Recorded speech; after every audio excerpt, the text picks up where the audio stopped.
my dudes, welcome back to my series, Internet Analysis, where I like to research and discuss things relevant to social issues and media. Today, I want to discuss affiliate culture. Affiliate marketing claims to represent a potential revenue source for everyone, from huge influencers to regular people who just happen to blow up on TikTok. Is this perhaps a way of democratizing making money online? Or are we just turning everyone into salespeople and promoting overconsumption? If you're making content, you're probably already promoting and featuring things organically. Anything you mention, anything in frame, you're giving free marketing to these companies. And genuine, natural word-of-mouth promotion is very valuable. So let me start by saying I think people absolutely deserve credit. If 1 or 1,000 people buy something because of your influence, you deserve that commission. Recently, I bought this belt because of my friend and co-writer Sheriden. And guess what? She bought these clogs because of me. Unfortunately, we did not have affiliate links for each other to use, but this just shows the power of a friend's influence or a parasocial relationship. With that, let's explain affiliate marketing a little bit more. Affiliate links are basically referrals. You click my tracking link, the company knows that I sent you, so if you buy the thing, I get a small commission, which can be anywhere from like 1 to 25% of the item price. Affiliate programs are pretty accessible, like you don't have to be hugely popular or famous to be able to use them. As we know, you usually do need a pretty big following to be able to gain substantial income from ads or sponsors. Especially on TikTok with its not so great creator fund, there are lots of people getting millions of views a month and still only earning like literal pennies. But affiliate links offer monetization opportunities to everyone, creators large and small. And I think it's incredible when people get to be paid for their labor, their content creation. It is work, it is valuable. And I'm not just saying that because this is also my job, but especially right now with the recession looming / happening, lots of people are trying to find new ways to make extra money. Here's a quote from Rebecca Jennings. "There is no escape from the influencer industry. In an increasingly unpredictable economy, one with massive wealth disparity and mass layoffs, where landing a solid career path feels out of reach for so many, of course, the industry that promises self-employment and creative freedom sounds like the best possible option." In my mind, if you're already creating a bunch of great content for free and people are already asking, hey, where's your dress from? I think affiliate links can be a win-win. It doesn't cost any more for the customer, and the creator can make a little bit of money casually driving sales for things that would usually go completely unpaid. So that's some of the good that we're told about, right? But what happens if affiliate culture goes too far? When it's no longer about natural promotion of things you genuinely like and use, and suddenly we're being swarmed with link in bio, swipe up, check my storefront. As I'm sure you know, that's already happening. The line is already very blurred between what people actually use and what trendy items might drive the most click-throughs on their affiliate links. Before we continue, this portion of today's video is sponsored by 2 Dots. 2 Dots is a puzzle game that's free to download on iOS and Android. When I first started this game, I went in very confident. I was like, I'm going to smash these puzzles. It's actually way more challenging than I expected, which I really appreciate. Here's what the gameplay looks like. When in doubt, make squares. Nothing is more satisfying than finally figuring out a strategy and knocking out a difficult level. If I get really stuck, I like to take a break and check out their weekly events,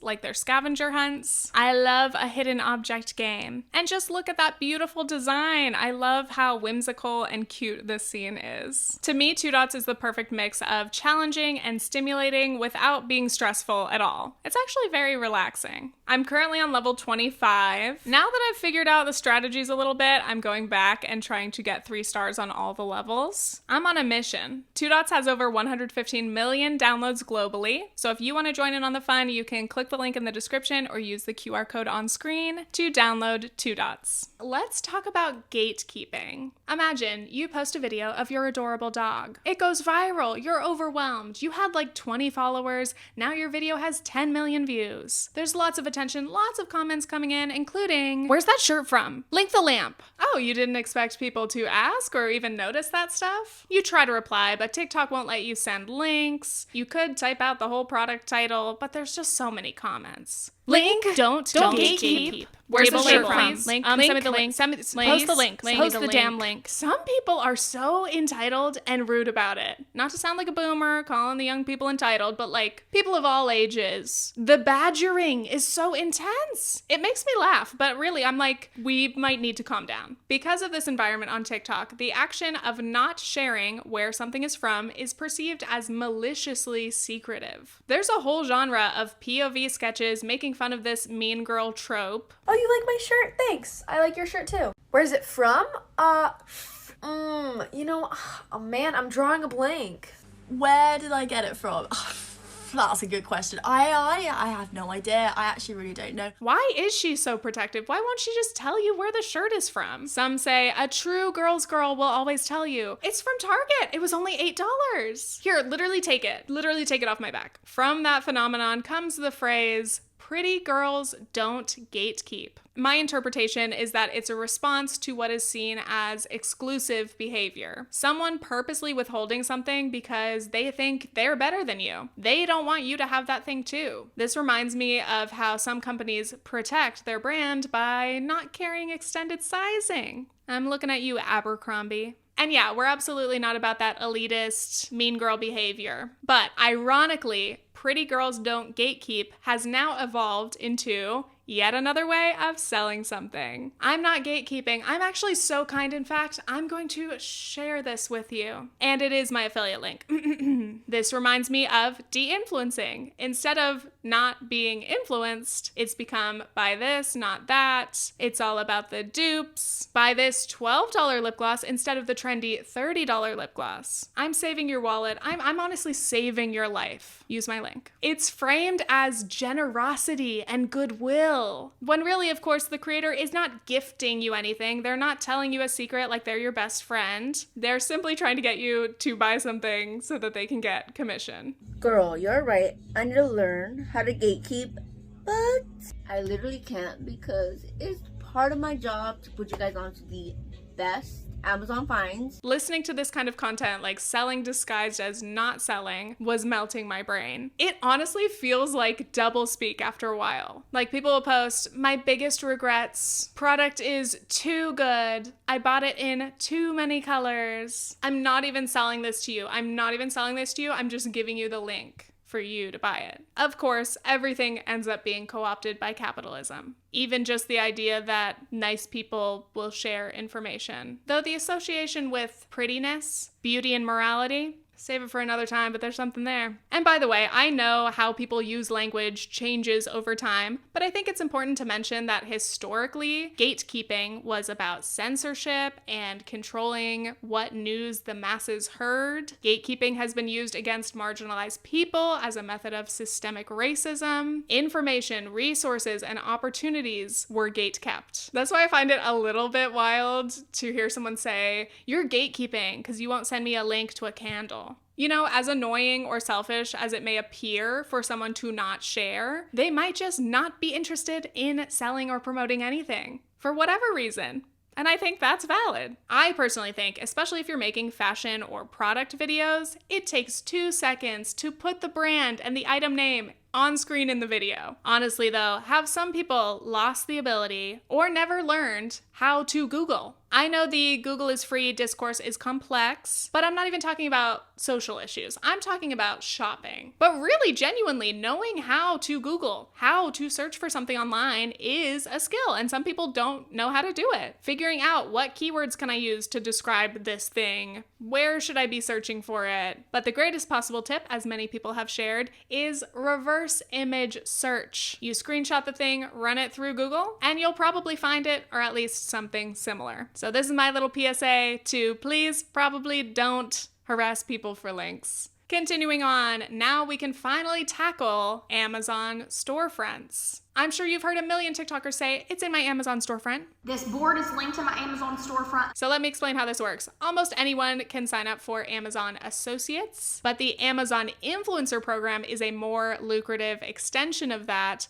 allowing you to create your customized storefront. Instead of a long list of disjointed links, you can organize everything into one buyer-friendly page. It's not a messy thrift store with random bits and bobs thrown about. There's a home goods section, workout clothing, skincare, makeup, whatever your cart desires. In my mind, there are two types of affiliate creators. The influencers who happen to have a storefront, and then the dedicated, hardcore Amazon influencers. I think there is a distinction there. For the casual influencer, this always goes back to the idea of passive income. You're just making your usual content and then adding some links to the page. These sorts of creators don't want to spend lots of time selling on Amazon, but maintaining their storefront for that affiliate income can be worth it. For transparency, I too have a storefront. I made it years ago, and I used to link my video equipment, my podcast stuff in there because people asked. I only ever really made maybe like $20 a month. But a while back, I took it out of all of my video descriptions because, I don't want to actively promote the Bezos monopoly if I can avoid it. Though I know I am a drop in the bucket. And because it was a very small portion of my income, it was easier for me to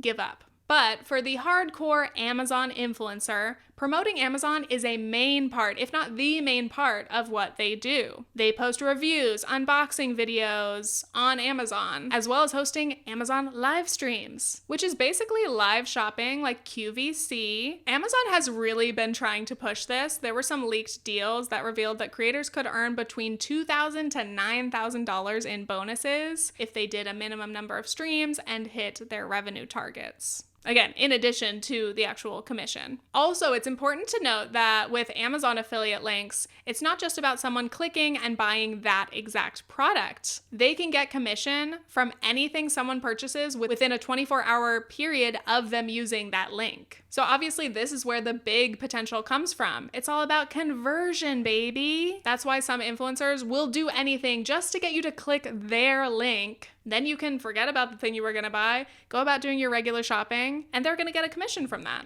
Now let's talk about the concept of TikTok made me buy it, overspending, and wasteful consumption. Many creators have witnessed the affiliate culture and realized there is a ravenous demand, and not even for anything specific, just a demand to shop, to be entertained, to get a silly little package every day. And guess what? They are ready to deliver. They'll tell you all the things you didn't know you needed to buy. On TikTok, there are a lot of creators who literally brand themselves as like your Bezos bestie. Their whole account is dedicated to promoting things on Amazon. These must-haves range from incredibly useful to absolutely needless, and everything in between. There is so much waste and overconsumption, but even as I was researching this section, I found myself getting a little sucked in. I'm definitely not above it. I'm like, oh, that's a nice little gadget. I am sick of my phone getting wet in the shower. I stand here attempting to be a critical, conscious consumer, yet my brain cannot resist the shiny plastic objects. But that's the thing about consumption and shopping. It is so enticing, and it gives you that sweet, sweet hit of dopamine.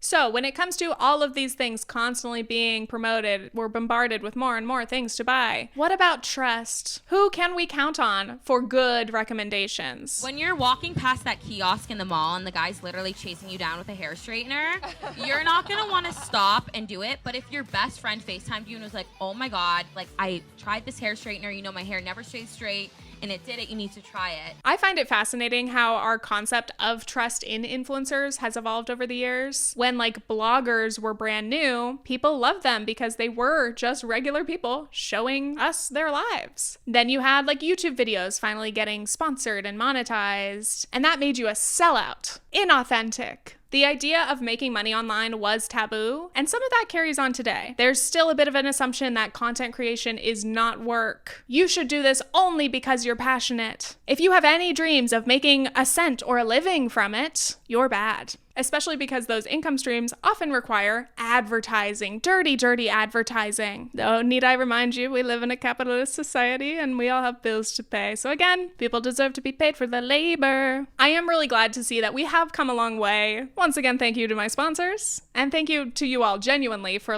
not minding and, if anything, hyping me up for being able to make a living from this. A little sentimental moment. All that being said, I do understand the distrust because there are many influencers who have been shady. I can think of many examples. But to start with, like basic disclosure, that is essential and legally required. We're talking about hashtag ads, sponsored, gifted, PR. People deserve to know, were you paid for this? Did you receive this for free? You have to make it very clear, I am doing a paid ad for this brand. If someone cannot tell that something is an ad, that's a problem. But then when it comes to something like affiliate links, there is often a lack of transparency. It's very common for people to use affiliate links without disclosing them at all. And according to the FTC, which regulates all of this, even hashtag affiliate link would not be an adequate disclosure, because not everyone knows what that means. They say technically influencers should be saying something as obvious as, I get commission for purchases made through links in this post.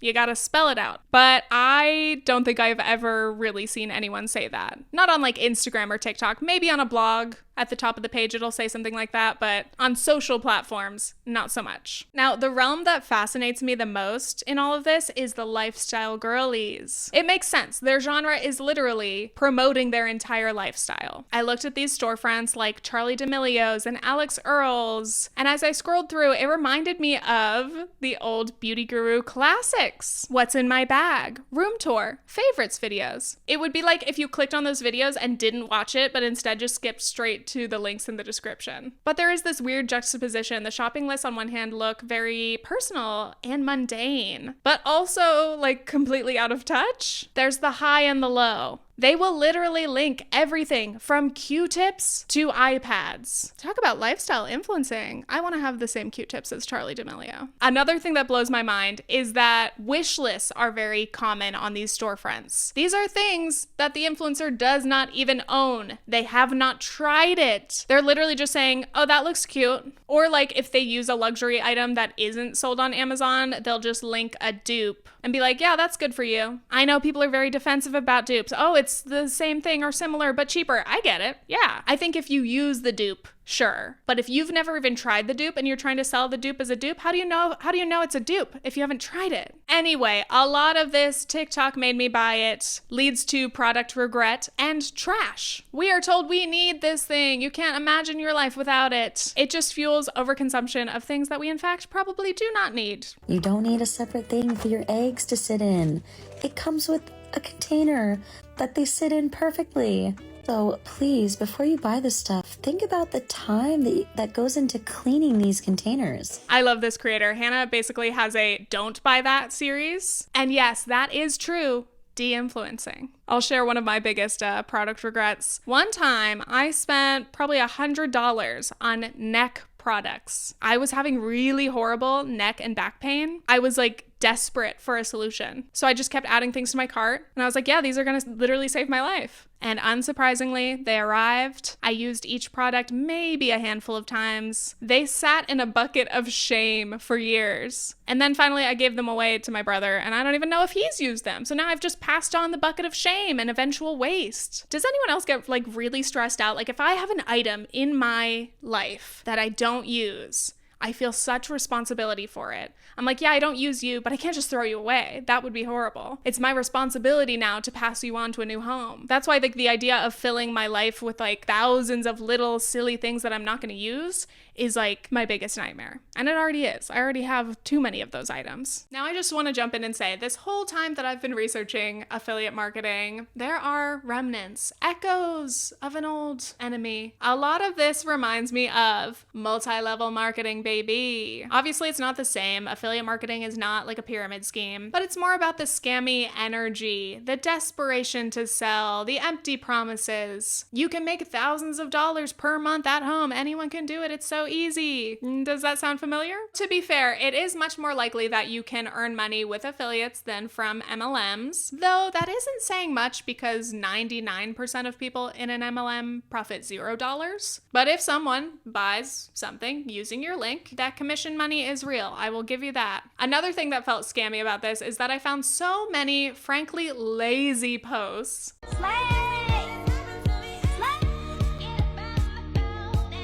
And these remind me of Facebook, like MLM sales posts. They're really giving us nothing. Like you're only showing us screenshots of this thing that you are fawning over. And it's like a 4-second TikTok. If you wanted to be more effective with your sales, just like with MLMs, You've got to have that product in hand. It's a lot more enticing if people can see you using the thing rather than just showing a screenshot. But this brings in the MLM-like stock component. Like, you've got to have stock of your products. You kind of have to keep buying more and more stuff on Amazon in order to have more stuff to promote and put in your storefront. And here we are, final thoughts. First thing, I want to tell you a little story time, a recent example. I've wanted to buy a desk treadmill / walking pad for a while. It's been on my mind, but TikTok kept sending them to my For You page more recently. They're a really big investment. They're a few $100s at least. So going into my shopping, I made a spreadsheet so that I could compare specs. Wanted to make sure I was buying the best one for me. Ideally, I would want to buy one in person in a store where I could test it out. Couldn't find any. Could not find any. Okay then, what about buying directly from a brand's website? You know, so I can find like a legitimate treadmill site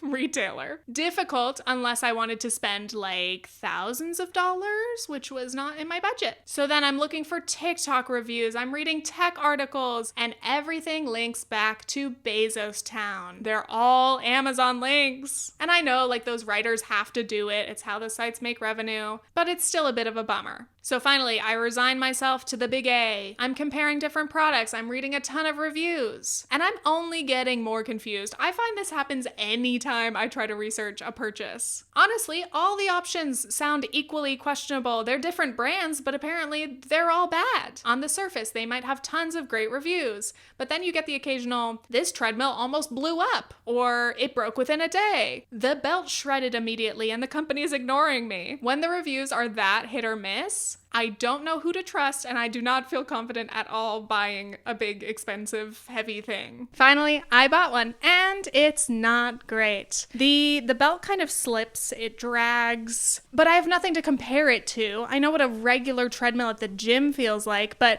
how is a lightweight desk treadmill supposed to feel? Is this normal? Is this abnormal? This was about $400, and it just doesn't work well enough for me to keep. Every time I've used it, I have to mess with it. I'm messing with the belt and the oils. This item was supposed to make my life easier and better, more convenient. I can walk and work or play The Sims. So anyway, sadly, I'm going to have to return it. And guess what? I'm gonna lose $60 in return shipping.